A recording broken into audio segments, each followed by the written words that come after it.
Барларыңызға сәлем. Бүгін біз осындай ерекше раппокидің дәмін көреміз. Бұл өте тез дайындалады микроволновкада. Мына түрін бірінші көріп тұрмын. Pink Rocket деп аталады екен. Анада магазиннен сатып алдым. Бағасы қатты қымбат емес.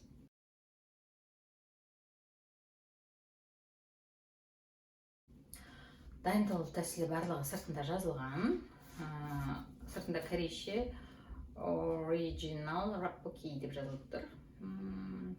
Аты Pink Rocket. Pink Rocket дегенді білмедім, сөйтсем ракета екен. Розовая ракета деп аталынады. Аты неге екенін түсінбедім. Бірінші барлық ағылшынша жазылған инструкциясы, оған да шүкір. Өйткені корейше көп тамақтарда негізі ағылшынша мүлдем жазылмайды. Бірінші барлығын put rice cake ramens powder into a cup дейді. Яғни барлығын стақанға салыңыз дейді. Содан соң 3 minutes 30 seconds in microwave, 3 минут 30 секунд микроволновкаға саламыз. Fill water to the marked line inside. Су құямыз дейді, бір сызыққа дейді, жаңағы су құямыз дейді. Мен ол түсінбедім, бірінші бүкіл затты салып микроволновкаға салама, әлде су құйғаннан кейін микроволновкаға салама. Содан соң for about 50 seconds for better taste. Яғни жақсы дәм болу үшін 15 секунд араластырыңыз дей ма, соны бірдеңе дейді, короче. Енді қазір осының ашып көреміз, содан соң белгілі болады, қалай дайындалатыны. Мне кажется, бүкіл затты салып, соның үстіне су құйып, потом только дайындау керек. Қазір көреміз. Міне оның түрі осындай беті. Pink Rocket. Міне мұны қалай дайындалу керек жазылған. Мына жерде құрамы. Және міне мұна беті. Осындай негізі ащы болады. Бұл жерде негізі сырный болды, сосын тағы да бірдеңелер болды. Маған қызық емес сондайлар, білмеймін. Маған осындай қып-қызыл ащы сондайлар ұнайды. Осындай сырты бәрі өте керемет, коробкасы бәрі. Қазір дайындап көреміз. Ашып жатырмын. Бұл жақта менің мамам тосып отыр. Мамам тоже жақсы көреді. Мінекей лапшасы бар екен. Осындай соусым. Және осындай өте кішкентай мөлшерде рисовый брусочки, яғни топпоки бар, тобы бар екен. Несі лапшасы корейский лапшалардағындай не емес, қалың емес екен. Өте жіңішке, кішкентай. Мүмкін микроволновкада дайындау керек болғандықтан осындай болатын шығар. Әртүрлі тамақтарға қарағанда бұны дайындау өте жеңіл деп ойлаймын. Жаңа мен интернеттен қарап алдым. Суды шынымен жаңағы қосылардың барлығын қосқаннан кейін қосу керек екен. Итаяқ неге ашылмайды.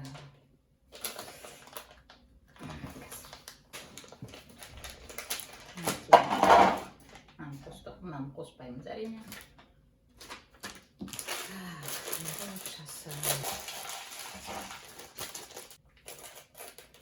Вау! Приправасы сондай қып-қызыл. Барлығын қосып стой, нет?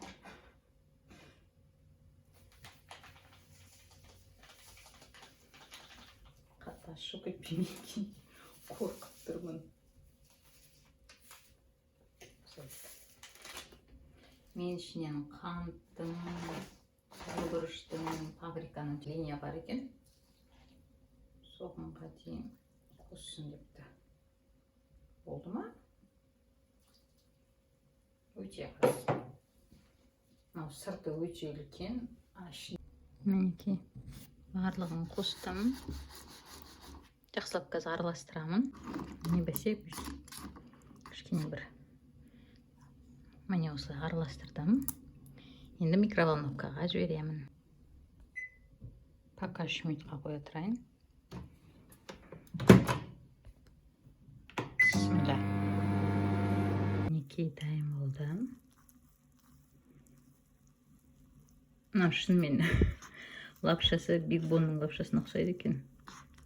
Ролтонның Big Bonның лапшасына. Пісті деп ойлаймын. Мен 4 минут ұстадым. Піспей қабышы деп. Негізі 3,5-4 минут деп жібепті. Иісі деген керемет. Қазір дәмін көреміз енді. Несі керемет. Менің ойымша су аз сияқты ма, сондай болып тұр. Негізі 200 емес, где-то 220-230 қосқан дұрыс сияқты. Өте ащы сияқты екен, қып-қызыл. Болды, енді точно дәмін көреміз. Мен бірінші мынау күріштен жасалған.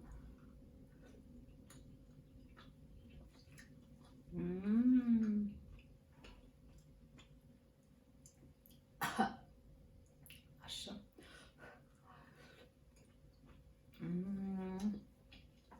Дәмді. Күшті. Дәмі лапшасы.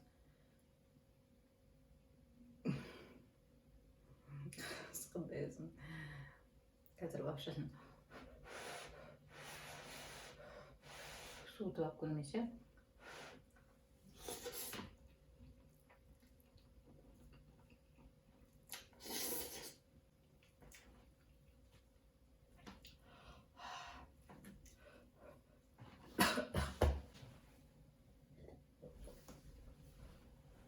Өте ащы.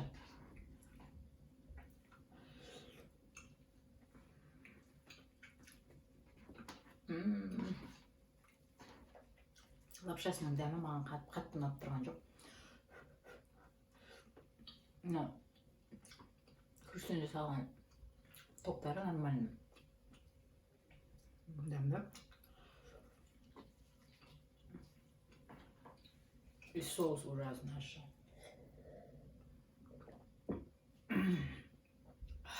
Мен ондай ашылықты бірінші жеп тұрмын. Жаңа сол ойлап тұрған негізі соусын алып қалайын ба кішкене деп. Сол алып қалған дұрыс болушы еді деп тұрмын да енді. Артқа қайтар жол жоқ. Кішкене қайнаған су қосыншы. Кішкене су қостым.